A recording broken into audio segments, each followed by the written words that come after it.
মৃত ব্যক্তির পরিবার বর্গের লোকজন মৃত ব্যক্তিকে গোসল দেওয়ানোর পূর্বে কি তাদের নিজেদের গোসল করতে হয়, বা মৃত ব্যক্তি কাফন দাফন শেষ করে বাড়িতে আসলে গোসল করতে হয়? না, এটা গোসল করতে হয় না। মৃত ব্যক্তিকে গোসল দেওয়ার পরে গোসল করবে কেন? যদি তার গোসলের প্রয়োজন থাকে তাহলে করবে, না করবে কেন? উজু করলেই হয়ে যায়, উজু করে নিয়ে তারপর করবে। আর কাফন দাফনের পরে আবার গোসল করতে হবে কেন? গোসলের যদি কোনো প্রয়োজন থাকে তাহলে করবে, অন্যথায় করবে কেন?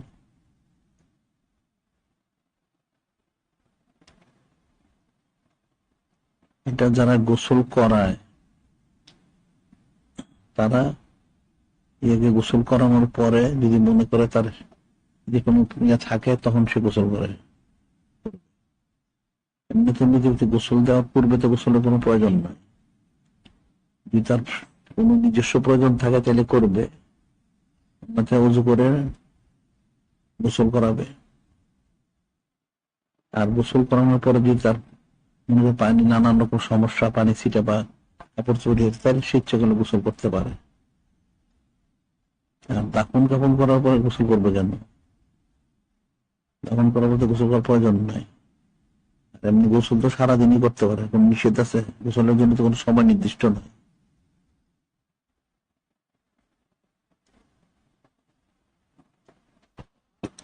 মৃত ব্যক্তির পরিবারের লোকজন মৃত ব্যক্তি গোসল দেওয়ানোর পূর্বে কতজনে গোসল দিবে? পরিবারের সবাইকে গোসল দেয়? হয়তো এক দুইজন তিনজন।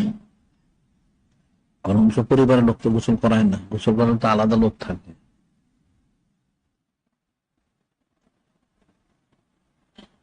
এটি গোসল লাগে গোসল করানো শর্ত না, পাক পবিত্র হওয়া শর্ত। পাক সাফ হওয়া শর্ত, পাক সাফ হবে। যদি কারো গোসলের প্রয়োজন থাকে গোসল করবে, অন্যথায় উজু করে নিলেই হবে।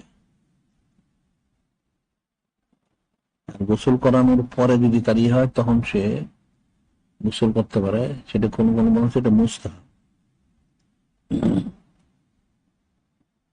দাফন কাফন করলে তারপর তার গোসল করতে হয় না।